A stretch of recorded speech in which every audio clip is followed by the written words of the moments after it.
Okay, hello and welcome everybody. Let's go ahead and open up the doors to our live Zoom meeting.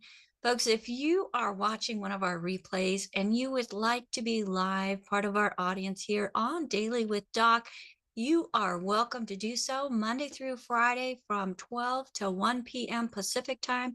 We are holding our Zooms most of the weekdays. And if you do jump on, you'll see whether or not we do have a live Zoom or not, just from that introduction waiting room. So folks, welcome to Daily with Doc. My name is Becca Dukes. This program is being sponsored by DailywithDoc.com, and we are a resource of information for you as an empowered individual to be able to make choices, life choices, not just nutrition, but all areas of life, because everything is connected. And folks, when we've got some deficiency in one thing, it affects the whole picture. And today we are going to be talking about some specific parts of the bodily functions that are also related. And I am so excited to be able to bring to you on our Pharmacist Fridays, Pharmacist Ben Fuchs, who has a long history of kind of questioning a few things and making some decisions on his own or recommendations on his own that were actually bringing great results that put him in that category of not being Kmart pharmacist material. So, folks, help me welcome the one, the only Pharmacist Ben Fuchs, who is a nutritional pharmacist focusing on the body as a whole and what we can do nutritionally in and out to have optimal health. Hello, Pharmacist Ben. How are you today? Well, nice to see you, Rebecca. Thank you for having me. Thank you for that lovely introduction. I'm honored to be part of the Daily with Doc team. In fact, to be a staple, as you say. That's awesome. Yes, you are a staple within our team, and I we appreciate that. It's an honor. Thank we you. appreciate you because you have so much experience, so much knowledge, so much wisdom that you bring to us, and the way that you present information, it just makes it so easy to not only hear but understand and then take action. Yes, that's my mission in life, is to demystify the body, to demystify biochemistry, and to demystify health. We feel like somehow inferior to people who have credentials when it comes to understanding our bodies. But who should be able to understand our bodies more than us? Why should we have to go outside ourselves in order to have somebody else tell us what's wrong with our bodies? When you think about it, it doesn't really make sense. What's more intimate to us than our bodies? You know, one of the classic examples I always get a kick out of is allergy testing. People say, well, I've been tested for allergies. And I always think to myself, why, when you get an allergy test, they take some of your blood out and they put it in a dish, and then they put milk or eggs or pollen or something in the dish with your blood, and they see what happens with your blood. And it's like, you're all the way over here saying, hey, what's going on with my blood over there, doc? What's going on with my body? You tell me. And people say, what do you need an allergy? I tell people, what do you need an allergy test for? You're the allergy test. Eat something and see how you feel. Why would you feel like you need to be allergy tested? And the reason is because we don't trust ourselves, because we don't feel like we're capable enough to be able to interpret the signals that our body's sending us. And that's why I kind of tease you a little bit, Rebecca, about that thing you do, the little disclaimer. And I know you have to do it. I know we have to do it. What's that? I didn't do it this time. You didn't do it this time? Okay, so I know I tease you, and I know that there's a legal reason for doing it. So I'm being slightly facetious, but it always makes me feel like, we've allowed the paradigm, the medical model, the proponents of the medical model to be our bosses, and to just kind of tell us to be in charge of our biochemistry and to be in charge of our biologies. And it really is incumbent upon us. If we're sick, nobody cares about us more than we do. Nobody cares about our families more than we do. Nobody cares about our loved ones more than we do. And then when the physician does something and causes a problem, we say, how could he do that? How could they recommend that? How could they suggest that? How could they do that surgical procedure? Well, it's like the story of the scorpion and the frog. I'm a scorpion. That's what I do. I'm a doctor. That's what I do. You go to a doctor to have your health taken care of. He's going to take an organ out, or he's going to give you a prescription drug. That's what they do. That's what they're trained in doing. And go to a carpenter, he's got a hammer and nail. If you go to a car mechanic, he's got a screwdriver and a wrench. If you go to a carpenter to fix your car, he's going to try and do it with a hammer and nail. It's not going to do any good for your car. So you got to go, if you go to a doctor, you're going to get the doctor's tools. Our goal should be to figure out how to take care of our health ourselves. And I'm honored to be the guy who can at least help demystify, as I say, the intricacies of biochemistry, biology, and our human health. Well, and I think one thing that you have under your belt that gives you more insight is in pharmacy school, you learned about nutrition. Yeah, we learned about nutrition. Yeah, that's true. And we learned about medicine. We learned about how the outside world interacts with the inside world, whether it's drugs, whether it's nutrition, whether it's food, whether it's herbs and plants. We learn how the outside interacts with the inside. In physics, there's a concept called a closed system. And a closed system is a system that doesn't have any entry points. And in a closed system, all of the machinery, all of the working parts go on and on and on. Nothing interferes with them because the system is closed. The body is such a closed system except for several openings. It's a closed system, and all the chemistry inside the body runs on its own except for 3 entry points. The main entry point is food. The skin is sort of an entry point if you can bypass the surface of the skin, and the respiratory system is also an entry point. But for the most part, the biggest entry point is food. And that's why what you put in your mouth, whether it's food, whether it's supplements, or whether it's drugs, plays such an important role in health. And it's unfortunate that food and nutrition has become kind of a cliche, kind of jargon, so much so that maybe even people on this call, but certainly people out who aren't part of the longevity family and aren't participating in health, they hear us talk about food, and they hear us talk about diet, and they hear us talk about nutrition. And it's kind of like, it doesn't have the same power to people as drugs do, or as technology does, or as pharmaceuticals and vaccinations and genetic technologies do. Food is sort of, it's kind of blah, blah, blah. Yeah, eat organic. Yeah, don't eat sugar. Yeah, don't eat processed food. It sounds almost trite to say it, but it is the single most powerful thing that we can do to our bodies. Number one, in terms of staying healthy. And number 2, in terms of burdening the body. The hardest thing we do to our bodies, the hardest thing our bodies have to deal with in our culture is food. And that's even lettuce. And that's even organic. And that's even salads. And that's even all the so-called good foods. Every time you put something into your body, ingest something into your body through your mouth, you activate your defense system, your immune system. There's a phenomenon known as postprandial inflammation. Prandial means eating. Post-eating inflammation. Anytime you eat something, the body's immune and defense system goes into action, understandably, because now something is coming in from the outside into the inside. And that could be something as benign as lettuce, let alone French fries or Big Macs or complicated ultra-processed foods that are made up of components that are themselves processed. Some 80% of the calories that Americans ingest come from ultra-processed foods. These are foods that are made up of components that are processed. So you have processed food, and you put the processed food together, you make an ultra-processed food. This is a whole new thing. Ultra-processed foods didn't exist 100 years ago. Our bodies have been around for hundreds of thousands of years from an evolutionary standpoint.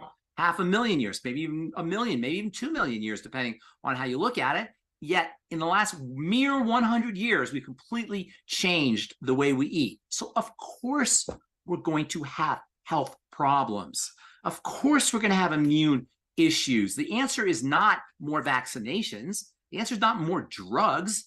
The answer is to change the way we eat, to change the way we eat and change the way we supplement, not to mention the way we exercise and the way we think and the way we meditate and the way we breathe and the way we sleep and all of these other wonderful lifestyle strategies that we can incorporate into our lives to mitigate or even completely eliminate chronic degenerative diseases, which make up 80% of our health misery in this country.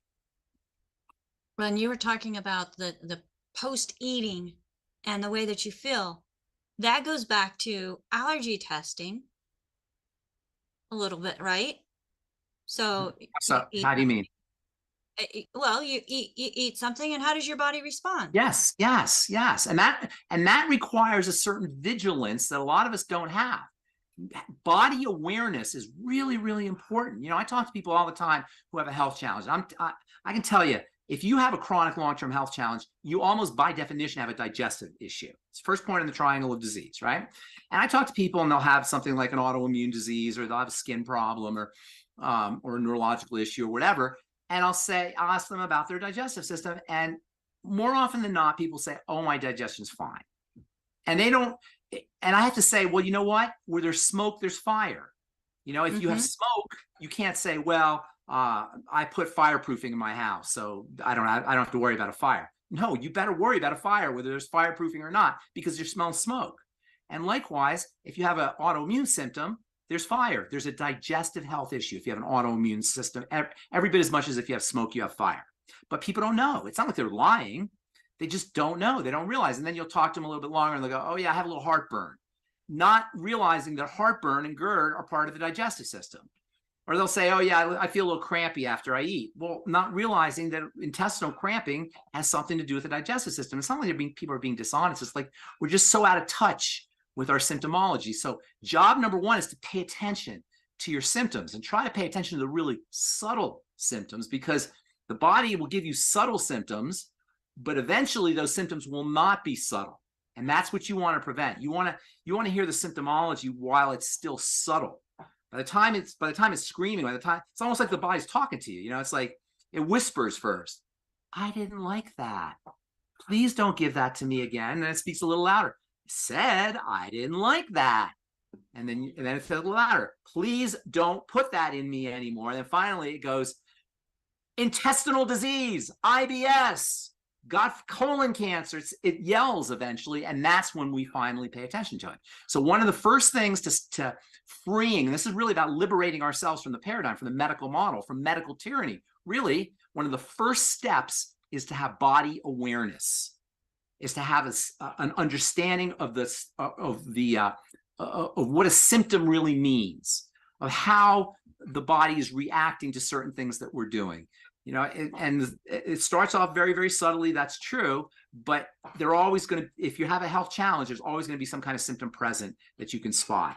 And the most important symptoms are going to be the symptoms on the triangle of disease. And in fact, if you want to talk about simplification, just focus on those 3 points. In fact, if you want to talk about super simplification, just focus on the base of the triangle of disease. Everybody out there who's a health coach, everybody out there who has a health challenge that they want help with, everybody out there who's doing the longevity business, who's dealing with clients with problems, focus on the base of the triangle of disease. And that's just 2 points, the digestive system and the blood sugar system. If you just focus on those 2 points, you don't even have to worry about the thyroid and the adrenal thyroid, which is the tip of the triangle. If you just focus on those 2 points, you'll go a long way towards reversing chronic degenerative disease, adding longevity, and being a longevity hero. Because when you start to tell people about how their bodies work and start to correct symptoms that they've had for sometimes for decades or years or months at least, you will become a hero. Not to mention, you'll be doing the Lord's work on planet Earth. Well, the Lord created this vessel with specific requirements. requirements. Yes. And I think you had talked about ultra processed, and that ultra processing has taken out those requirements to help us that are required for us to thrive. Yep. That's right. And that's why, and that's where supplementation becomes so important. And that's why when people start a supplement program, they start to feel better. Now, you do need to eat. So you can't live on just supplements. The word supplement means supplement. It's like you supplement your income. That's not your main income. When you supplement your income, you still have a job. And when you supplement your diet with nutrition, you're supplementing your food. You still have to eat. But you know what? For us all in this, I can see pictures of people here, and even the ones I can't see, I assume we're all adults. There's no kids in this room. Eating is for children. And I say that because it sounds funny and it's a little facetious, but the point is once we reach a certain age, we don't have to eat anywhere near as much as we think we do. We're not, when we reach a certain point, 40s, 50s, 60s, you need 1,000, 1,200 calories a day. That's like, you know, a salad and a potato and a piece of fish for the whole day. You know, a Big Mac has almost 1,000 calories in it. 2 slices of pizza is 1,000 calories. We're meeting our caloric maximums with ultra processed food that are giving us the calories, but they're not giving us the food. And that's really important because calories represent work for the body. And really what it boils down to is, would you rather be digesting your food or would you rather be building muscle?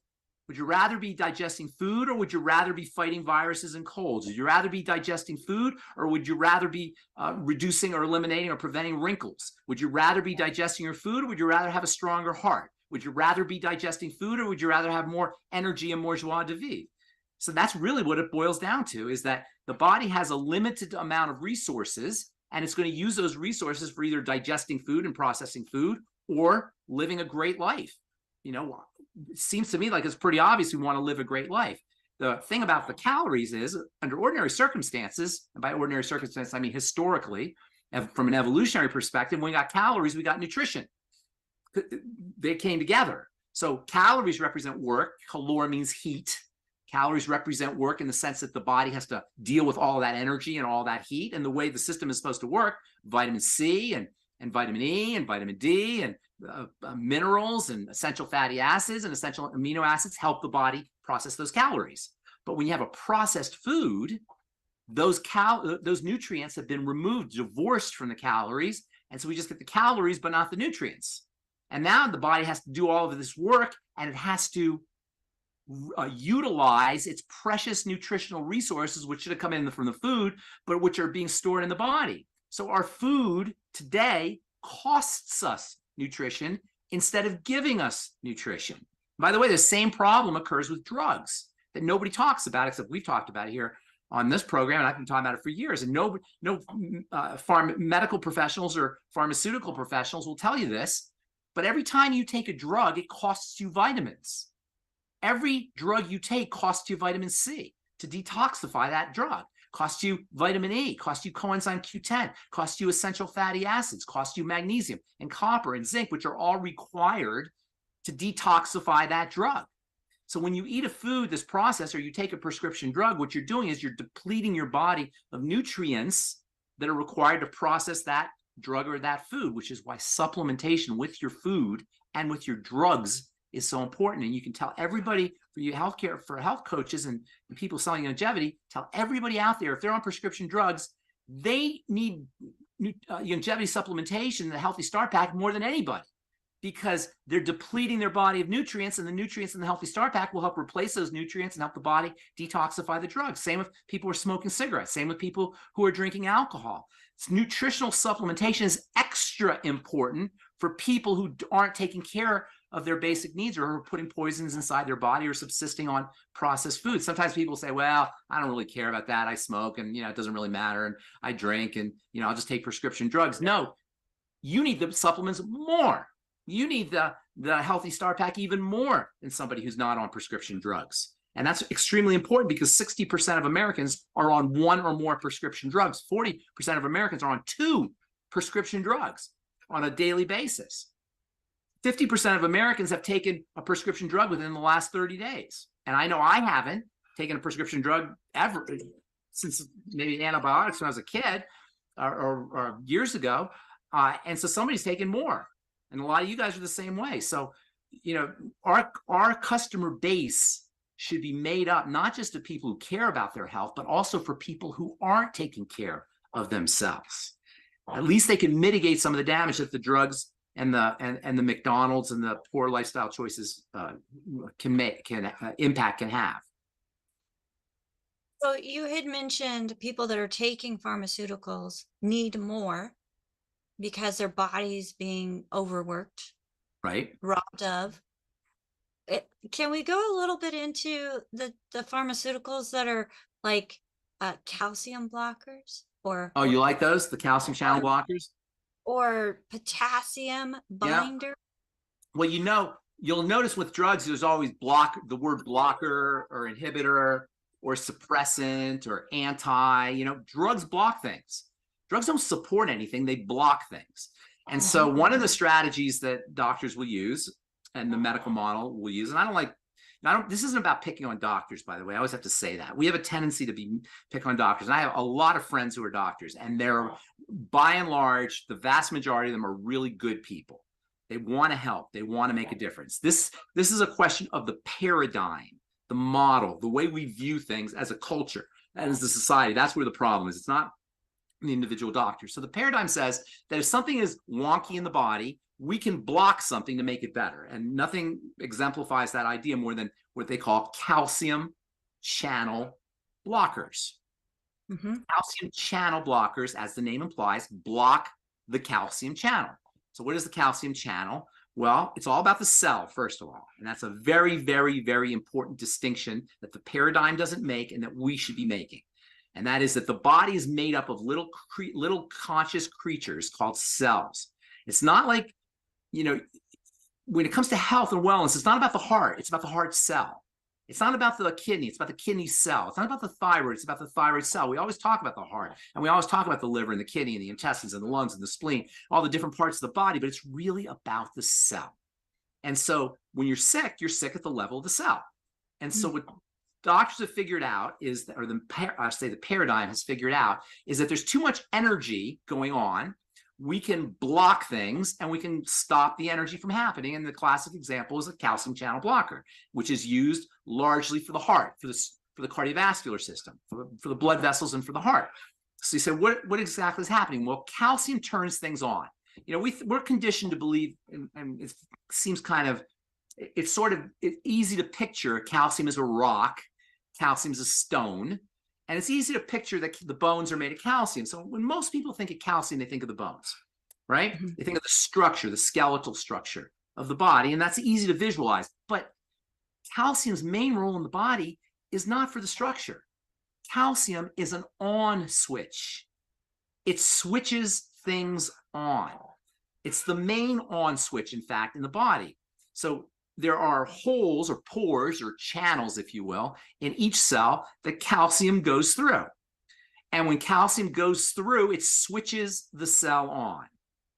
If you have a problem where things are moving too fast or with too much intensity in the cardiovascular system, that can cause problems with blood pressure, such as high blood pressure. High blood pressure is caused when the blood vessels squeeze or tighten.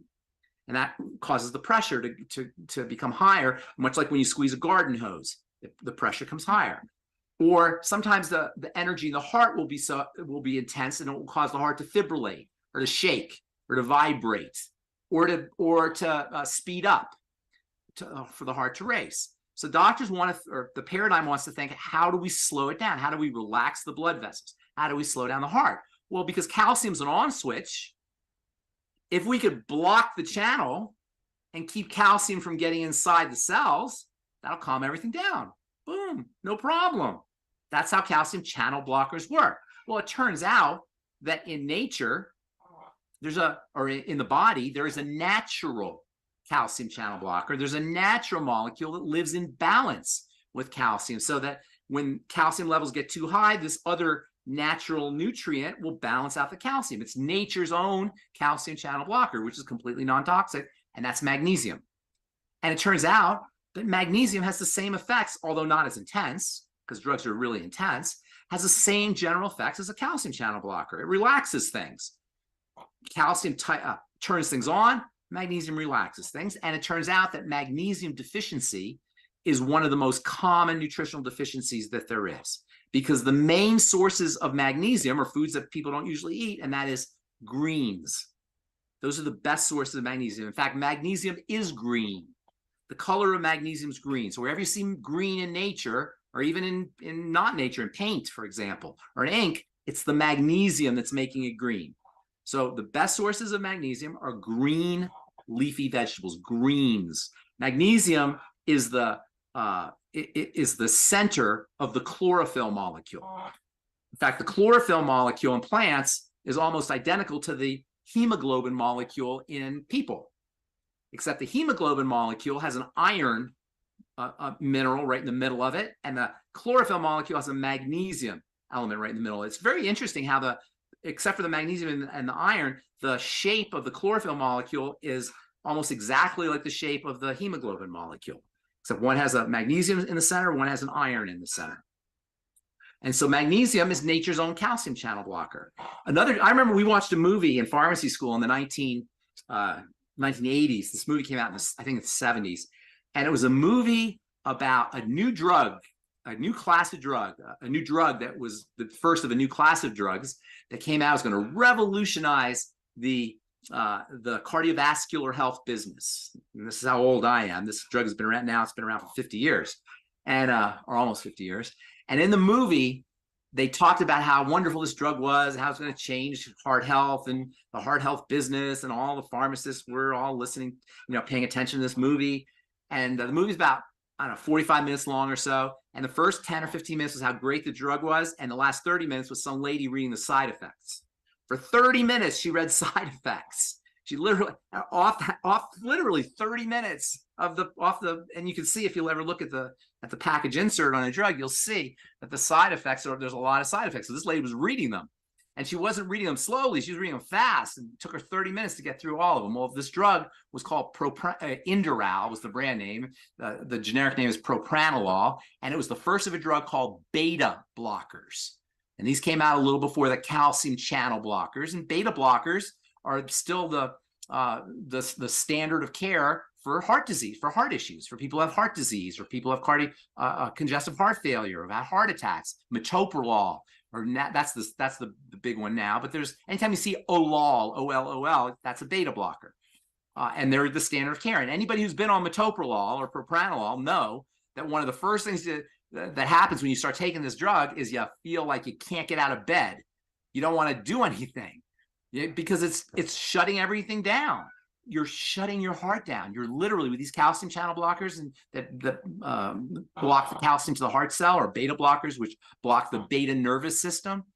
You're literally not being rhetorical here, not being poetic, I'm not being semantic. You're literally poisoning your heart, literally. And for some reason, this is what the standard of care is. It's to poison the body. So we here in longevity I know I take this personally myself, and I think everybody who's doing longevity has an obligation to at least tell people that's what's happening. That's why you feel this way. Magnesium is nature's own calcium channel blocker. If you have a cardiovascular health issue, it's not a beta blocker shortage. You're not missing a beta blocker. You're missing nutrients. You're missing CoQ10. You're missing EFAs. You're missing magnesium. You're missing vitamin C. You're missing vitamin E. You're missing the essential nutrients, the 90 essential nutrients, which Dr. Wallach has been talking about for so long as being the essential nutrients that you need to run the body. The word essential means air, or it means it's like air. Just like air is essential, vitamin C is essential. Just like air is essential, selenium is essential. Just like air is essential, magnesium is essential. You can't go without air, you can't go without magnesium. You can't go without air, you can't go without vitamin C. It's the same thing. Essential means it's like air. You die without air, you die without magnesium. The thing is, we have these things called the RDAs. And the RDAs trick people, not us in this room, but trick the average person into thinking they're getting enough.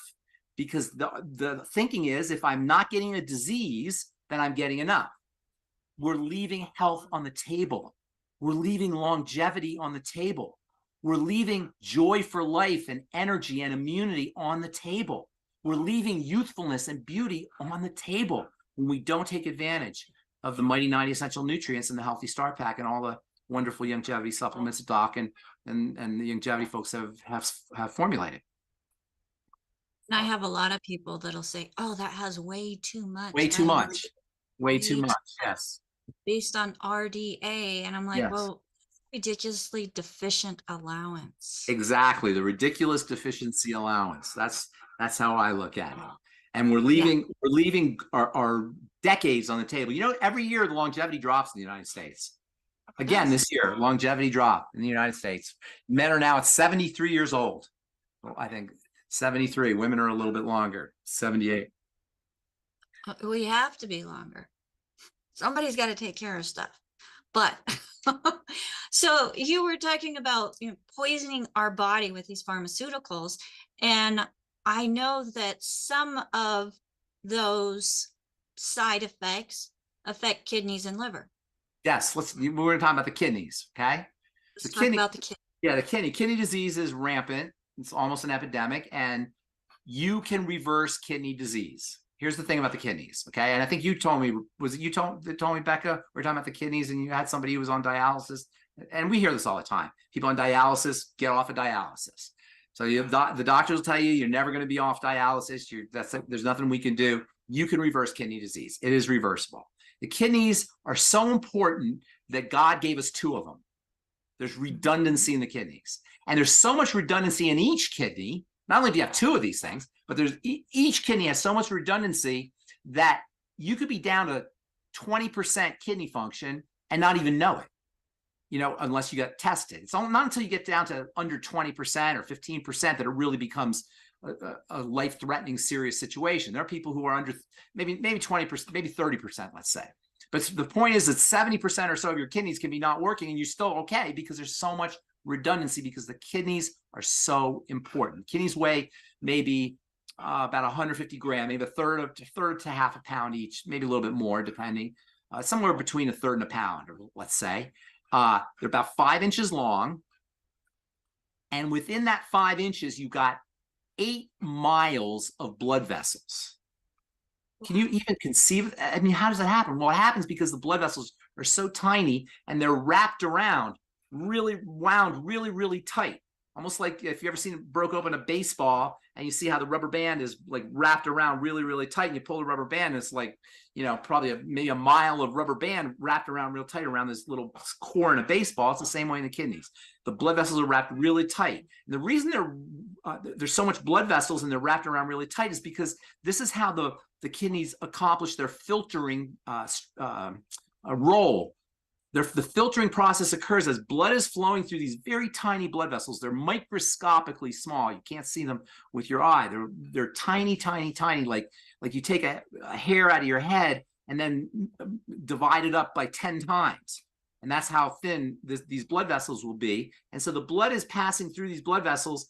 And as it's passing through, the big stuff, the sugar and the toxins and the dirt from the blood and the immune factors, all the stuff that's in the blood that clogs it up. And I always said that all diseases cell disease, but all cell disease is preceded by dirty blood. It's the kidneys that are filtering out the blood.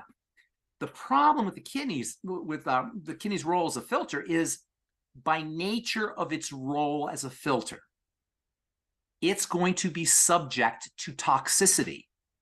Its very role is to interact with toxins and filter them out. By the way, it's also eliminating electrolytes that are supposed to stay they're supposed to pass through and they're supposed to get reabsorbed, like calcium and potassium. When the kidneys don't work, the electrolyte imbalance is thrown off, and that's why kidney disease leads to high blood pressure.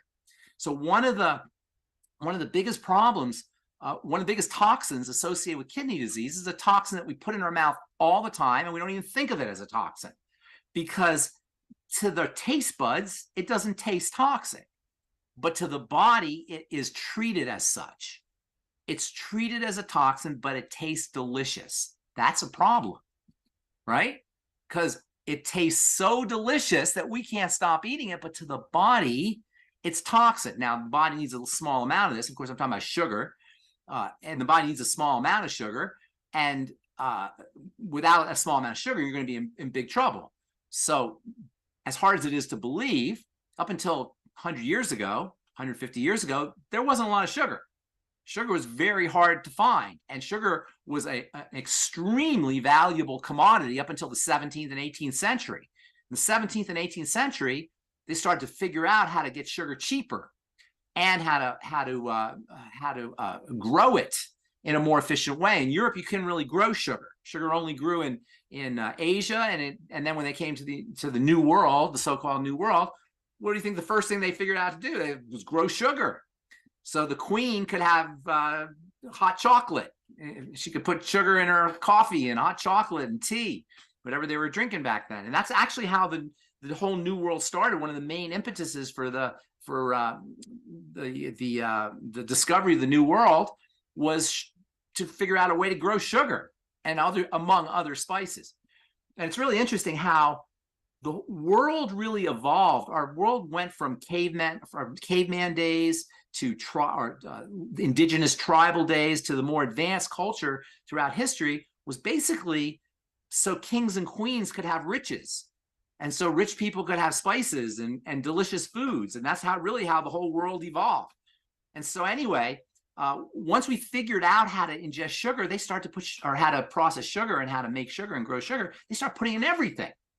And so today we have the exact opposite problem that we had 150 years ago. And that is that not that there's not enough sugar, or not enough calories, but now there's too much. And the body hasn't adjusted to that yet. So we're putting all the stuff in the system into the body. The body's trying to eliminate it. And one of the ways it eliminates it is through the kidneys. And so the blood comes through the kidneys. And it doesn't really eliminate it through the kidneys, but it passes through the kidneys. And sugar is very explosive. It burns hot. The reaction between sugar and protein is called glycation. And you've seen glycation if you've ever burnt meat. The sugars in the meat burn. The saccharides in the meat burn. So whenever you're burning meat or burning potatoes, you know how we like our potatoes nice and brown and crisp? That's the sugar in the potatoes. That's called glycation. In meat, the glycation is a reaction to the protein that's burning. It's a little bit different. But in potatoes and in toast, crispy toast, if you ever want to start a business and you want to make a lot of money, make sandwiches that are crispy. People love crispy. That crispiness is glycation, and that same crispiness occurs in the body. Crispiness is called glycation, and the blood vessels in the body get crispy. They glycate, and this is one of the ways we age. In fact, scientists are very clever. They call these crispy proteins in the body, or crispy sugars in the body that have glycated. They call them advanced glycated end products, AGE, ages, because it's now known that these advanced glycated end products are responsible for aging, or one of the main causes of aging is advanced glycated end products. Glycation causes aging. Glycation causes bodily breakdown. In fact, diabetics who are obviously prone to glycation because their blood sugar is so high, they have to actually have a glycation test done every 6 months or every 3 months. They'll go to the doctor and they'll take some of their blood, they'll take some of the protein out of their blood, and they'll see how fast that protein is glycating, how fast it's sugaring. Do you guys know what that test is called? Anybody know what that test is called out there? Any diabetics? It's called the protein is hemoglobin. Hemoglobin. And the test is called a hemoglobin A1C test. And the hemoglobin A1C test is a glycation test. It's a sugaring test. They're testing to see how fast your protein is sugaring. It's caramelizing. Well, blood vessels caramelize too. Blood vessels sugar too. Blood vessels glycate too. When blood vessels glycate in your eyes, you'll go blind or you'll have some kind of eye disease. And guess what? Diabetics are more prone towards blindness. In fact, the #1 cause of blindness is diabetes, and other eye diseases for that matter. Macular degeneration is associated with elevated blood sugar. And before I even say any more here, let me just say this. Just because you don't have diabetes doesn't mean just because you haven't been diagnosed with diabetes doesn't mean that you don't have messed up blood sugar or elevated blood sugar. So people say, well, my blood sugar is normal and I've been tested and I'm not a diabetic. It doesn't matter. Again, if there's smoke, there's fire. Second point of the triangle disease. If you got high blood pressure, you have messed up blood sugar. Whether you're not, you've been diagnosed as a diabetic. You can just assume it. Yeah, any cardiovascular health issues, you can assume that you got a messed up blood sugar. Dysglycemia. Dys means messed up or disturbed. Glyce means sugar. Emia means blood. Dysglycemia. Messed up blood sugar. Dysglycemia. And so you don't have to be diagnosed as a diabetic to be dysglycemic. So eye problems, extremities, there's tiny blood vessels in your fingers and your toes and your hands and your feet. People who have dysglycemia will have burning sensations in their hands and their feet. They'll get amputations, just like diabetics. Diabetes is a leading cause of blindness. Diabetes is a leading cause of amputation. And So- where else? Let me say one thing real quick. Where else do you have tiny blood vessels? Yeah, you got them in the extremities. Yeah, you got them in the eyes. Where else? The kidneys. The kidneys have all these tiny blood vessels, microscopic blood vessels, and the blood is passing through the kidneys. So the kidneys are very, very susceptible to glycation damage. And the number one problem with kidney disease, the number one cause of kidney disease, in fact, it's almost like you can assume that if you have kidney disease, you have dysglycemia. And considering the fact that look at how we're eating, all the sugar that we're ingesting in a body that's not used to handling sugar, of course we're going to have issues with our blood vessels. And of course we're going to have issues with the kidneys. So first and foremost, for dealing with kidney disease, treat yourself like a diabetic, or more specifically, like a dysglycemic. Go ketogenic and low calorie and low carb, and use your sweeties, and use your ultimate niacin, and use your ultimate selenium, and make sure you're getting your mighty 90 essential nutrients and all the things that you can do to lower and stabilize your blood sugar. It's the first thing you want to do if you're dealing with any kind of kidney disease issue. I'm sorry, I didn't mean to interrupt you there, Becca. Well, no, you actually went on to kind of answer the question, or the point that I was going to make, is all the things that you're talking about with the dysglycemia and the blood sugar issues. They're easy fixes. Easy fixes. And not, when I go on coast to coast, it astounds me how many people will say, I have diabetes, what do I do? Or they don't know what to do. It's an eating disease. It's the classic example of a lifestyle-based health challenge. It's not like diabetes just happens. It's how we eat. You're not a diabetic between meals, or I shouldn't say that. You're not a diabetic if you wait long enough between meals. You eat like most people, you're going to have, your blood sugar, your fasting blood sugar is going to be high. But if you wait long enough, your blood sugar is going to stabilize. You're not going to be a diabetic. It's only when you eat that your blood sugar goes up. Think about it. What is diabetes? It's elevated blood sugar. When your blood sugar is not being controlled, if you don't put sugar in the system, you're not going to be a diabetic. Just almost by definition, not by my assertion or me saying so, by definition. Now, there is one other slight caveat, and that is it's not just food that causes blood sugar to be elevated. It's also stress and stress hormone, because liver is stored sugar is stored in the liver. And when you're under duress, the body will release sugar. So a second cause, which is not as significant as food, but still important, is stress, elevated stress. So by controlling stress, cortisol specifically, and also adrenaline for like real emergencies, and then also food, and using nutrients that support your body's ability to handle sugar, you can protect your kidneys, and you can end up ultimately, if you do it long enough and do it correctly, reverse kidney disease. So we've got a couple questions that are coming up, and one of them is wanting to know about some of the products that have like 8-9 grams of sugar, and how they then Which products have 8-9? First of all, 8-9 grams of sugar per what? per serving, but it's not so much sugar, it's carbohydrates. That's different from sugar. So, okay, but so sugar is sugar. Carbohydrates includes fiber. And then Carbohydrate includes soluble fiber, and some of the products have soluble fiber in there, and that will show up as carbohydrate.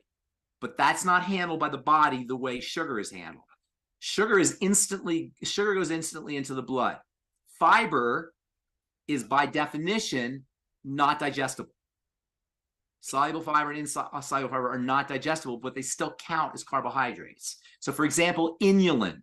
You've seen inulin probably on I think in Beyond Tangy Tangerine or some other products, that's a soluble fiber. That will show up as a carbohydrate, but it's not going to raise your blood sugar because it's not digested. But And it'll the still Beyond, show up as carbohydrate. yeah, so the Beyond Tangy Tangerine is one of the products that was mentioned, the other one being Pollen Burst. Now, And pollen burst, yeah, that does have, I think, fructose. If I'm not mistaken, that has fructose in it. I have to see it, but I'm yeah, pretty sure that has fructose in it. And that isn't, pollen burst is not really a nutritional product, although there are some nutrients in it. It's a pick me up. So that's not part of the mighty. I wouldn't consider pollen burst to be part of the mighty 90 essential nutrients pantheon. The mighty 90 right. essential nutrients pantheon are the supplements that contain nutrition. Pollen burst has a little vitamin D in it, but it's basically a pick me up. And the sugar in there is to keep it tasty because there's caffeine in there, and caffeine does not taste good. Caffeine tastes really nasty. So in order to get caffeine into the powder, into the package or into the product, you have to have sugar. You have to have a sweetener. You have to make it palatable. But don't consider that to be part of your mighty 90 essential nutrients, the pollen burst, although it will give you quite a nice little pick me up. I do it when I'm doing coast to coast. Yeah. Well, I like my Pollen Burst too with that super oxide dismutase. Yeah, and there's also vitamin D in there. There's a few things in there, but it's I wouldn't consider it to be part of the mighty 90 essential nutrients. And we have so many products, but the real core ones are the mighty 90 essential nutrient products. And I don't think pollen burst I don't put pollen burst in them as much as I like pollen burst, and I buy it every month. It's part of my QV. It's like a secret sauce. It is, and it tastes good, and it is a pick me up. Yes. Well, we have a hand up, and we only have about 15 minutes here, so I know we need to be respectable of everybody's time and also those that are syndicating. So, Aaron, welcome to Daily with Doc. Go ahead and unmute yourself. How are you today? Well, I was just pretty shocked that none of the products are working. I got my labs back this morning and things have gone way off. Well, products don't work. Products don't work. God works. The products just put the raw materials into the body. God does the work. So I'm not going to tell you products work or don't work for that matter. The body does the work through the divine force. The mighty 90 essential nutrients, the supplements, those are the raw materials that your body needs to do its work. So let's figure out what's going on here. Tell me what are your symptoms, first of all? Do you have symptoms? It's the biggest thing is blood sugar, insulin. Like blood sugar before I took the products was like 95. Now that I'm taking the products, it's 160 to 190. Then let's just stick with it right there. Okay. So there's only two reasons why blood sugar goes up, as we just said: food and cortisol or stress. Food and stress. Those are the two reasons. Those are the two reasons. What? So I'm following the strict keto program, the cubes. Okay, so hang on. And that's great. I'm glad you're bringing this up. This is really important. How will you define the ketogenic diet? Well, I'm following what they have as far as that's provided. No. Tell me your definition of the ketogenic diet. Well, it's following the program that they have. It's not following a program. I know that you're following a program, but how would you define the ketogenic diet?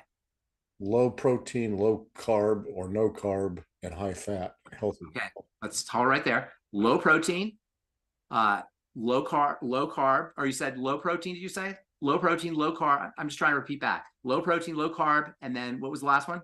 High fat. High fat. Low protein, low carb, high fat.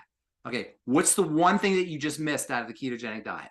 The most important part of the ketogenic diet, which will explain why the ketogenic diet's not helping you. And this is for everybody, because what you said, Aaron, I'm not picking on you. What you said is what most people that's the response most people would have about the ketogenic diet. Some people would say moderate, but you say low protein, low carb, high fat. Okay. That's not what the ketogenic diet is. The main part of the ketogenic diet is low calorie. Well, yeah, that I'm also doing. It's the most important part of the ketogenic diet. The problem with the ketogenic diet is if you don't do the low calorie part, you're going to throw everything off, because the high fat, well, let me just say this real quick. The high fat is not high fat. It's a high percentage of Well, your yeah. calories coming from fat. So you want to keep your calories to 1,000 to 1,200, somewhere in there. Is that right? You're doing that? Yep. Okay. So high fat, low calorie. If you're keeping your calories to 1,000 to 1,200, you're positive you're doing that, there's no way your blood sugar would go up unless you're super spiking cortisol. Now, I don't know if you are, if you're exercising, you're stressing. Well, look, you can shake your head and I see that and I understand you think that, but it can't happen that way. It's like, I have labs that you'll never see before. Like my parathyroid hormone will be off the charts and calcium's off the charts. You can't have that because they don't work together. And that was verified 5 different times. And so say that one more time. What can happen? I didn't quite understand that. my parathyroid was elevated and calcium was off the charts. And you can't. Right, so hold it right there. Hang on, hold it right there.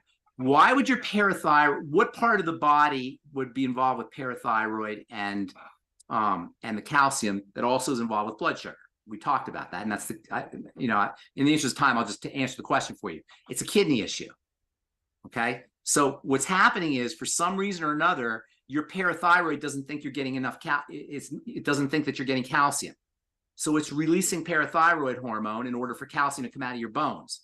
So it's not perceiving that you're getting enough calcium, and that implies a kidney problem, which in turn implies a blood sugar problem, because the most important thing that goes wrong with the kidneys is glycation, it's the sugar. So you've got a clear blood sugar problem. It's not related to the parathyroid. The parathyroid is secondary to the blood sugar problem. Your first problem is blood sugar in the kidneys. That's your first issue. Have you had your kidney function checked?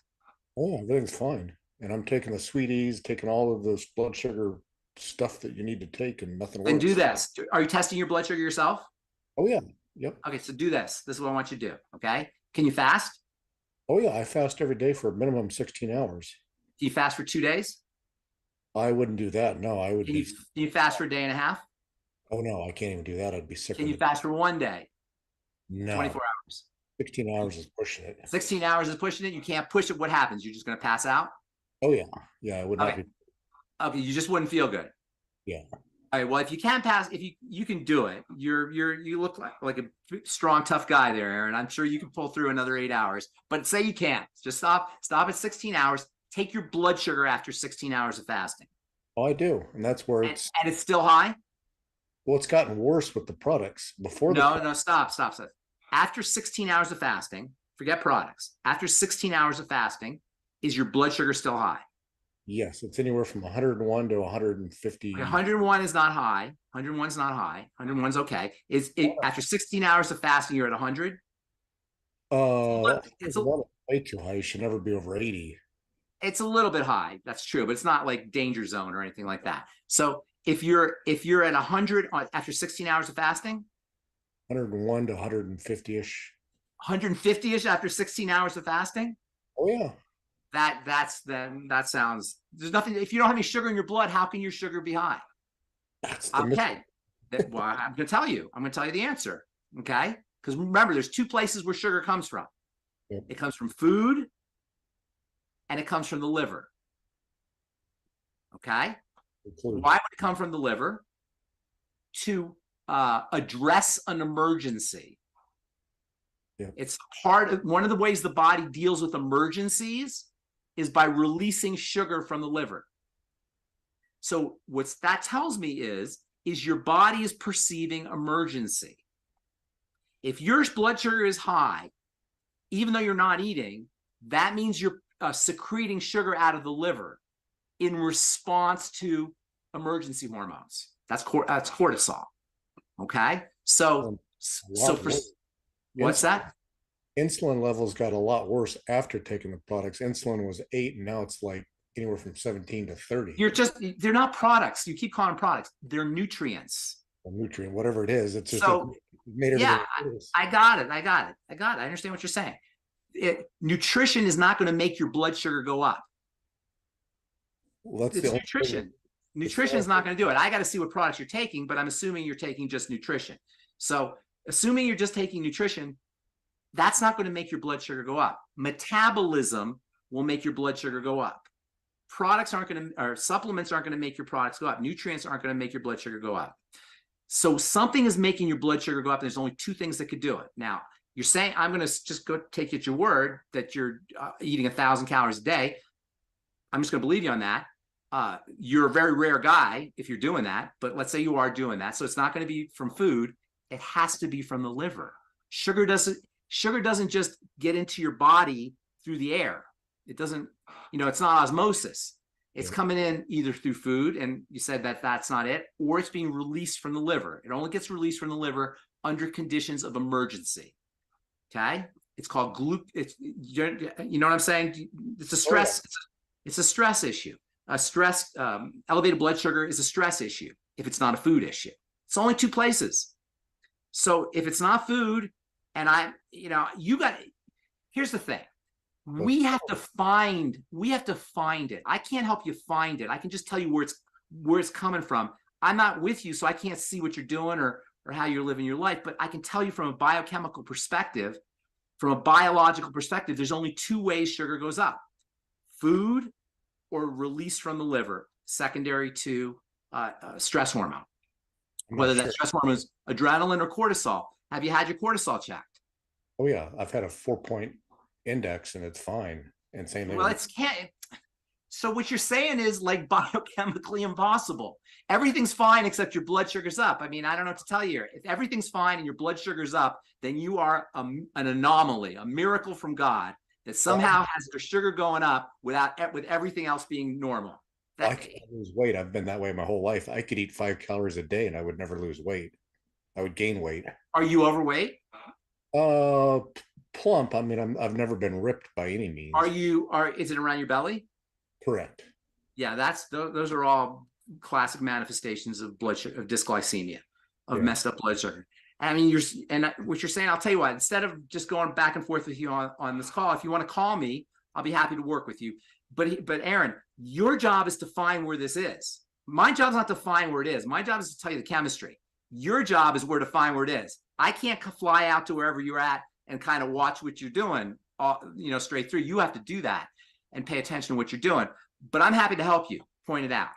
Just, there's a concept in healing and therapy, and all the health coaches on the call should understand this, called first principles.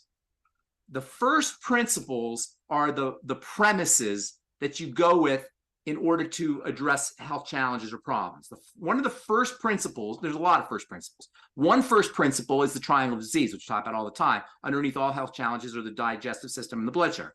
But another first principle is there's only two places blood sugar goes up from, and that's food and the liver.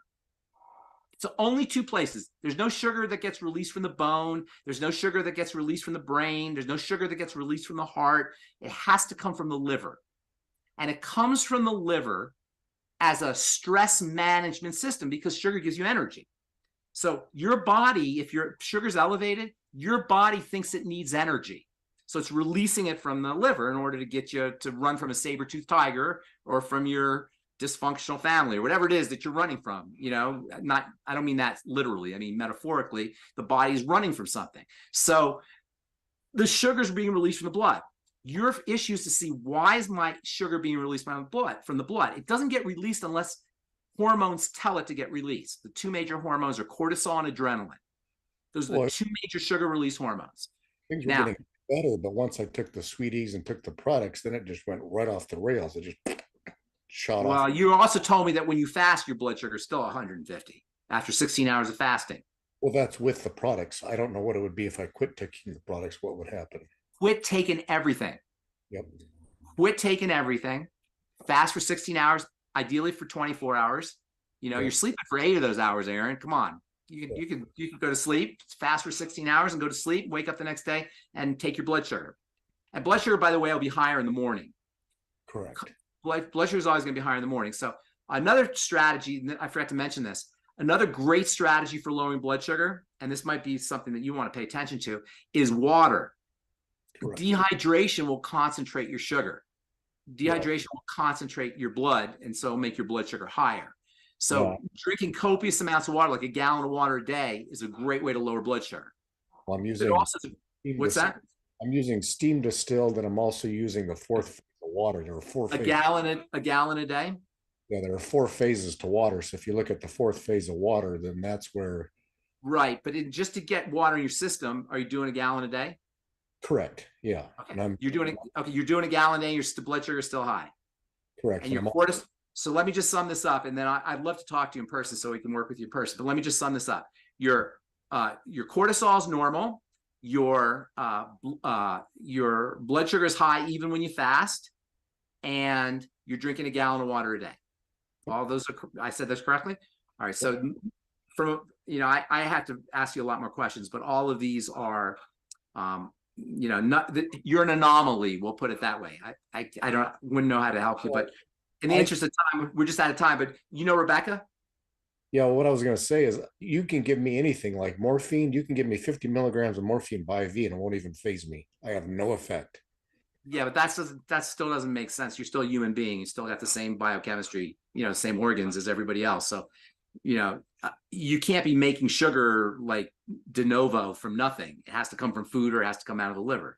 It's the only place it comes from. I have really weird chemistry because I can take 8 grams of magnesium. You have weird chemistry, but I think you're still a human being. Are you an alien? Are you from another planet there? I don't think so. You look like a human. What I'm saying is I can take 8 grams of magnesium by IV and it won't phase me. Most people would be dead. You've taken 8 grams of magnesium IV? I just am like, nope, heart rate's fine, everything's fine, respiratory, everything's fine. Well, I don't know how to, I can't address that. I can tell you the only 2 places, biochemically, the only 2 places your sugar can come from is food and the liver. Yeah. Other than that, unless you have an extra sugar making gland in there that I don't know about, I never heard of.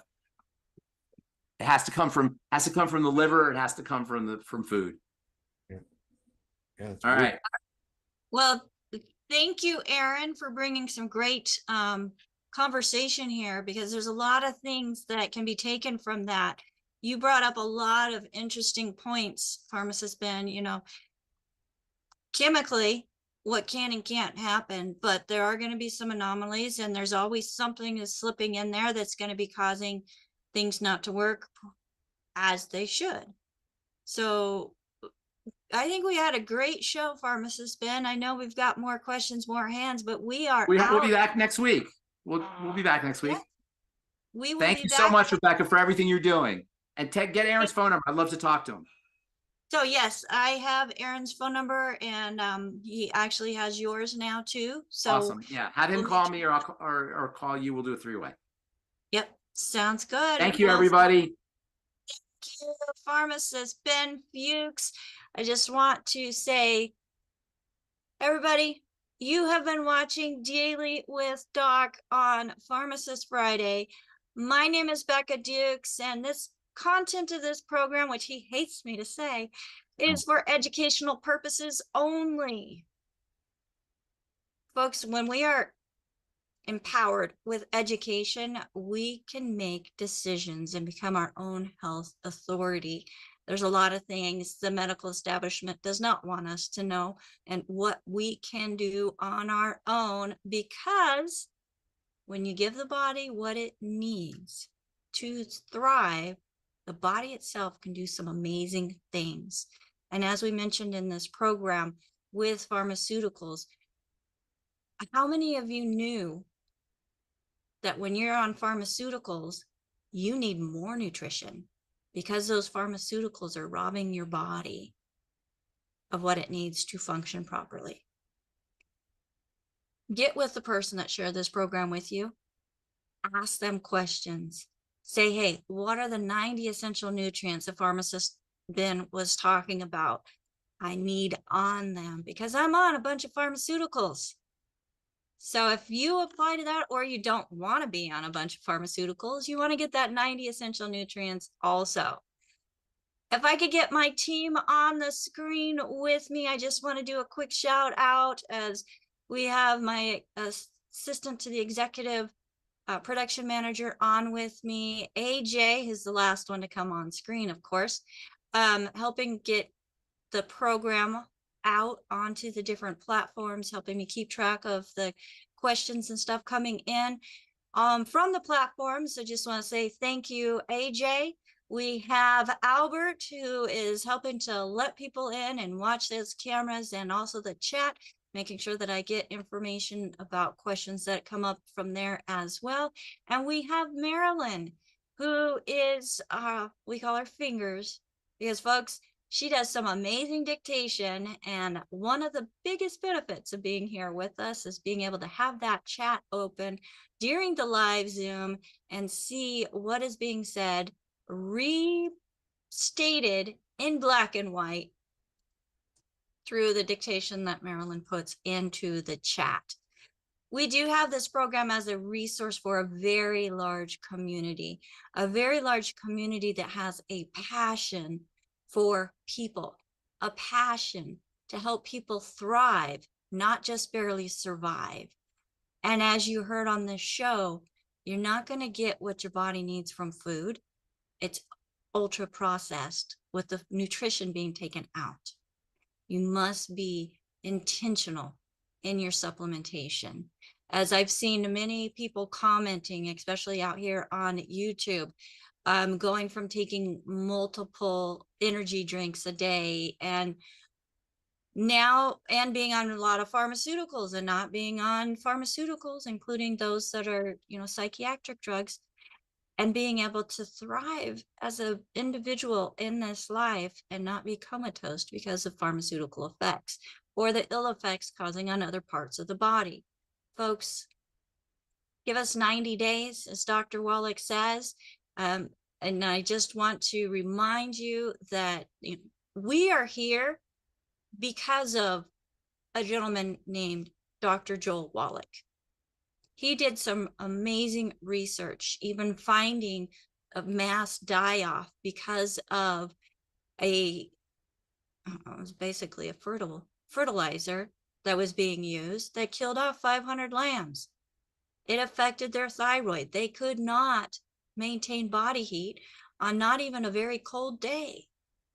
And going on to find the first non-human case of cystic fibrosis, cause and how to avoid it. And that is not just a human genetic condition.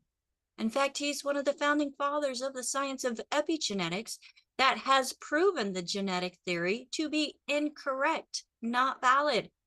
So no matter what it is that your family has, folks, that does not mean that it has to be yours as well. So give us 90 days. Find out more about Dr. Wallach on his website, drjwallach.com, including his publications, and the most recent publication being the 90 for Life Crusade to Save Humanity in the World with Dr. Wallach, which is a flip chart made as a tool to help you introduce others into what is possible. And it also includes some of the most misdiagnosed conditions and 13 people, and some of them very high profile people, that Dr. Wallach's recommendations have helped either themselves and their family. Thank you so much again for joining us here on Daily with Doc. If you are not working with somebody and you have never purchased any longevity products before, I do have a call team at 855-949-3377. Again, that's 855-949-3377. And on our website, we'll have the good foods, bad foods list. We'll have replays from previous presentations, including some specials from Dr. Wallach and some specials from Pharmacist Ben. And we invite you to get a taste of what it's like to be your own health authority and not dependent on pharmaceuticals to live. Until next time, bye for now.